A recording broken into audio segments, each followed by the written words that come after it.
अस्सलाम वालेकुम दोस्तों। लिनक्स एडमिनिस्ट्रेशन के नेक्स्ट लेक्चर की तरफ चलते हैं। आज हम पढ़ेंगे file system hierarchy. File system hierarchy Linux operating system में या किसी भी ऑपरेटिंग सिस्टम में नहायत ही ज़रूरी चीज़ है, क्योंकि इसकी बेस पे हम ये समझते हैं कि हम अपने सिस्टम पे काम किस तरह करेंगे। तो लिनक्स ऑपरेटिंग सिस्टम के अंदर जो फाइल सिस्टम हायरार्की है, चाहे आप उबंटू ऑपरेटिंग सिस्टम की बात करें, जिस तरह हम यहाँ पे उबंटू पढ़ रहे हैं, चाहे हम रेड हैट लिनक्स की बात करें, चाहे हम सूजी की बात करें, सेंटोस की बात करें, फेडोरा की बात करें, या तकरीबन 1250 जो लिनक्स ऑपरेटिंग सिस्टम के डिस्ट्रीब्यूशंस हैं वर्ल्ड वाइड उनकी बात करें, उन सब के अंदर जो स्टार्टिंग पॉइंट है वो है आपका रूट डायरेक्टरी। रूट जिस तरह के हमें पता है कि रूट क्या है, रूट बेसिकली हमारा स्टार्टिंग पॉइंट है, जड़ को हम रूट कहते हैं। तो हमारा लिनक्स ऑपरेटिंग सिस्टम के अंदर जो आपकी डिस्क है जिससे ये सारा प्रोसेस स्टार्ट होगा उसको भी हम रूट डिस्क कहते हैं। और जो आपका फाइल एंड डायरेक्टरी स्ट्रक्चर है, जो आपकी टॉप लेवल डायरेक्टरी है, वो रूट से स्टार्ट होती है और सिस्टम उसको रिप्रेजेंट करता है स्लैश से। और स्लैश भी कौन सा? फॉरवर्ड स्लैश से मुराद के जो आगे की तरफ झुका हो। अच्छा, कुछ बेसिक डायरेक्टरीज़ हमारे सामने ये स्लाइड में नज़र आ रही हैं जो हम ज़्यादा डिटेल में आगे देखेंगे। उनमें से सबसे बेसिक डायरेक्टरी हमारे पास है बिन डायरेक्टरी। स्लैश, अगर आप देखें इन सब डायरेक्टरीज़ के साथ स्लैश आपको नज़र आएगा। स्लैश का मतलब फॉरवर्ड स्लैश जो कि रूट है। चूँकि ये सारी रूट की सब डायरेक्टरीज़ हैं, रूट डिस्क के ऊपर ये फॉल करती हैं, तो इस वजह से इनको हम slash bin, slash ETC, slash home, slash OPT, slash temporary, slash USR को हम यूज़र भी कहते हैं, स्लैश VAR को हम वेरिएबल भी कहते हैं। ये इस फॉर्मेट में आपके सामने अवेलेबल हैं। अगर हम नेक्स्ट स्लाइड में जाके देखें तो हमें ये नंबर थोड़ा सा ज़्यादा नज़र आएगा और कुछ ज़्यादा डिस्क्स भी हमें यहाँ पे नज़र आएंगी। डायरेक्टरीज़ भी नज़र आएंगी और फाइल्स भी। हमने अपनी मशीन के टर्मिनल के ऊपर, जो मैं आपको थोड़ी देर बाद करके दिखाऊंगा, एक कमांड रन की है ls स्पेस -l। ls का मतलब है लिस्ट करो और -l का मतलब है कि लॉन्ग लिस्ट करो। लॉन्ग लिस्ट से मुराद ये है कि फ़ाइल और डायरेक्टरी के नाम के साथ और डिटेल्स भी मेरे साथ शेयर करो। तो अगर आप गौर करें तो आपको इस स्क्रीन में बहुत कुछ नज़र आ रहा है और सबसे राइट पे जाएं। राइट में जब आप जाएंगे तो आपको एक लाइट ब्लू कलर के अंदर बिन नज़र आएगी सबसे पहली लाइन में। उसके बाद आपको बूट की डायरेक्टरी नज़र आएगी, फिर CD-ROM है, फिर इसी तरह डेव है, ETC है, होम है, फिर लिब की है, lib32 डायरेक्टरी है, lib64 डायरेक्टरी है, libx32 है, लॉस प्लस फाउंड है, मीडिया है, MNT है, OPT है, प्रॉक है, रूट है, रन है, sbin है, स्नैप है, SRV है, स्वैप फाइल है, टेम्प है, sys है, USR और वेरिएबल। अच्छा, ये सारी डायरेक्टरीज़ जो आपके सामने मौजूद हैं, इनमें से एक दो फाइल्स भी हैं। एक फ़ाइल है स्वैप फाइल के नाम से।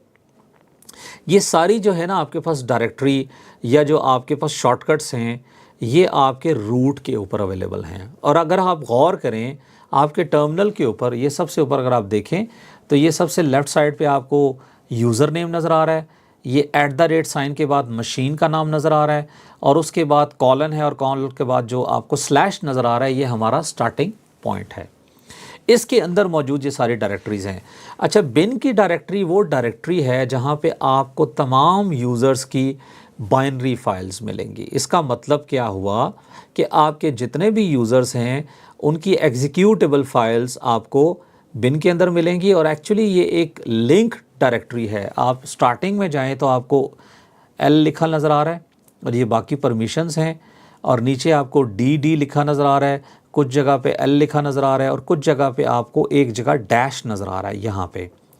तो डैश का मतलब है ये एक नॉर्मल फाइल है और D का मतलब है कि ये सारी आपकी डायरेक्टरीज़ हैं यानी फ़ोल्डर्स हैं, और जो L लिखा नज़र आ रहा है इसका मतलब है कि ये सारी लिंक्ड फाइल है। लिंक्ड का मतलब ये है कि एक्चुअली ये कहीं और पे पड़ी हुई है डायरेक्टरी या फाइल, और उसका शॉर्टकट यहाँ पे मौजूद है।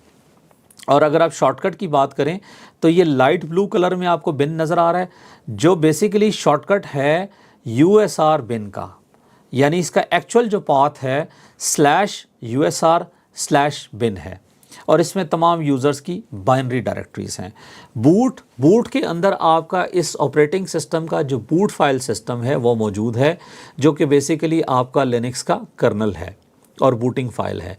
और ये आपकी जो डायरेक्टरी है ये मैंडेटरी है, बिन की डायरेक्टरी में मैंडेटरी है, इसके बगैर आपका सिस्टम नहीं चलेगा।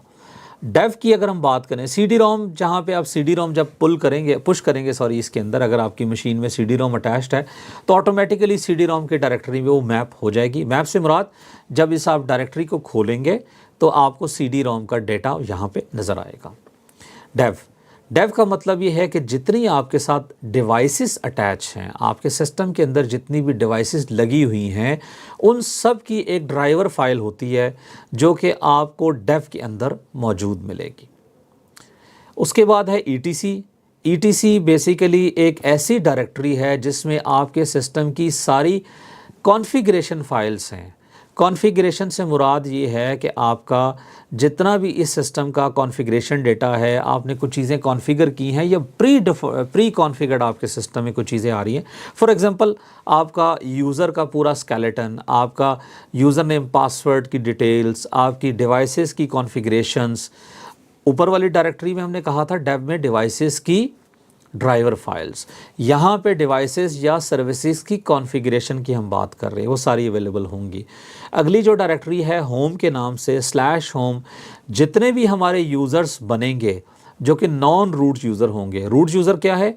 रूट यूज़र वो है जो कि एडमिन यूज़र है, लेकिन नॉन रूट वो यूज़र्स हैं जो कि हम ड्यूरिंग इंस्टॉलेशन हमने क्रिएट किया। जिस तरह बाबर के नाम का एक यूज़र है हमारी मशीन में, और /home के अंदर /बाबर के नाम से एक डायरेक्टरी बनेगी जिसमें उस यूज़र का पूरा स्केलेटन स्ट्रक्चर उसके अंदर मौजूद होगा। और जब भी मैं अपने बाबर यूज़र से लॉगिन होकर कोई भी फ़ाइल डेस्कटॉप पे सेव करूँगा तो वो /home /बाबर के अंदर /desktop के अंदर जाके सेव होगी। फिर लिब की फ़ाइल, लिब की जो डायरेक्टरी है वो भी USR लिब के अंदर पड़ी है। लिब से मुराद है कि जितनी भी हमारी लाइब्रेरीज़ रिक्वायर्ड हैं आपके सिस्टम को चलाने के लिए, फिर लाइब्रेरीज़ 32 बिट वाली और फिर लाइब्रेरी 64 बिट वाली या फिर X32, ये चारों जो लाइब्रेरीज़ की डायरेक्टरी हैं ये इंडिकेट करती हैं आपके सिस्टम की शेयर्ड ऑब्जेक्ट या लाइब्रेरी फ़ाइल्स को। लॉस प्लस फाउंड, अगर आपकी कोई आपकी ट्रैश है और उसमें कोई चीज़ डिस्ट्रॉय हो गई है तो आप यहाँ से रिकवर कर सकते हैं। इट्स अ टफ टॉपिक, लेकिन आप कर सकते हैं। मीडिया का मतलब ये है कि आप कोई भी मीडिया जब अटैच करेंगे तो वो मीडिया के फ़ोल्डर में ऑटोमेटिकली आ जाएगा। MNT का मतलब ये है कि आपने ख़ुद डेस्कटॉप के ऊपर नहीं बल्कि कमांड लाइन के ऊपर जाके किसी डिस्क को USB या किसी भी डिस्क को माउंट करवाया है, ख़ुद करवाया है, तो आप MNT के अंदर उसको माउंट करवा के एक्सेस करेंगे। OPT का मतलब है ऑप्शनल से मुराद ये है कि वो सारी फ़ाइलें जो आप चाहते हैं कि आप अपने सिस्टम के अंदर सॉफ्टवेयर वगैरह इंस्टॉल करें और वो आपके USR बिन के अंदर ना जाएं बल्कि ऑप्शनल की डायरेक्टरी में जाएं, तो आप OPT में उसको सेटअप कर सकते हैं।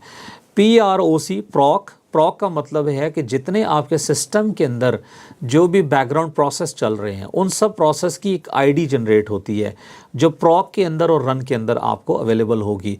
और जब भी आपकी मशीन शट डाउन होगी, यानी आप उस मशीन के ऊपर जो OS इंस्टॉल है उसको उतार के किसी डिस्क के साथ किसी और मशीन के साथ अटैच करेंगे तो आपको प्रॉक और रन खाली मिलेगी।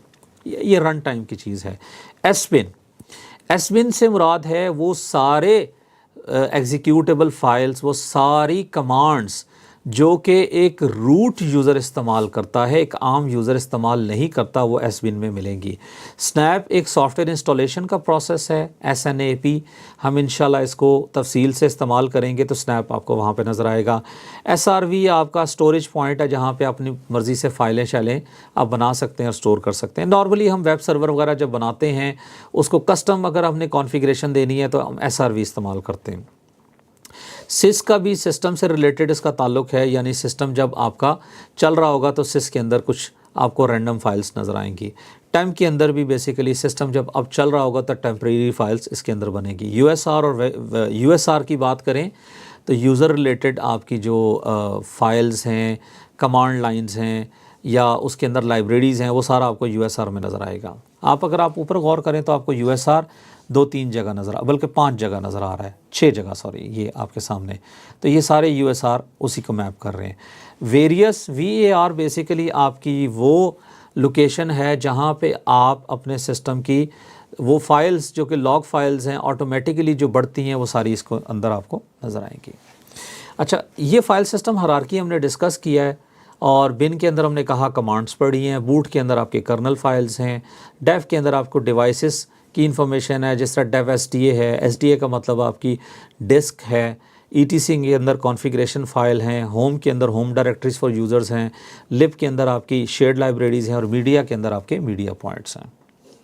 ये हमने देखा। अब हम ETC के अंदर जाके हमने जब ls-al किया तो आपको ज़्यादातर कॉन्फ फाइलें यहाँ पे नज़र आ रही है जो कॉन्फ़िगरेशन से रिलेटेड हैं। जब हमने होम के अंदर जाके ट्री किया तो उसने ये दिखाया कि ये उबंटू का यूज़र है। अगर आप गौर करें जिस मशीन पे इस वक्त हम मौजूद हैं, जिसका स्क्रीनशॉट मैं आपको दिखा रहा हूँ, तो वहाँ यूज़र कौन सा है? उबंटू का। और उसमें हमारे पास हमारी क्रिएट की हुई कुछ फ़ाइलें, कुछ इस तरह की चीज़ें हमें नज़र आ रही हैं। ठीक है जी। और कमांड हमने कौन सी यूज़ की? ट्री की कमांड यूज़ की। जब हम ट्री कमांड यूज़ करते हैं तो इस तरह की ट्री हमें वो दिखाता है। जो फर्स्ट लेवल पे दिखा रहा है हमारी फर्स्ट लेवल है उबंटू के अंदर जो मौजूद हैं, फिर उसके अंदर डेस्कटॉप की डायरेक्टरी में जो मौजूद है वहाँ पे वो दिखा रहा है। इसी तरह डॉक्यूमेंट है, डाउनलोड है, तो ये पूरी एक हायरार्की हमें सेट करके दिखा रहा है।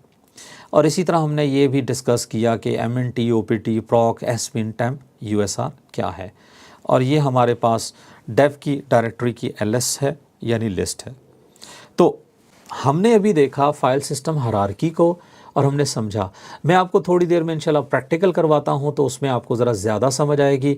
तो मिलते हैं इंशाल्लाह प्रैक्टिकल लैब में। अल्लाह हाफ़िज़।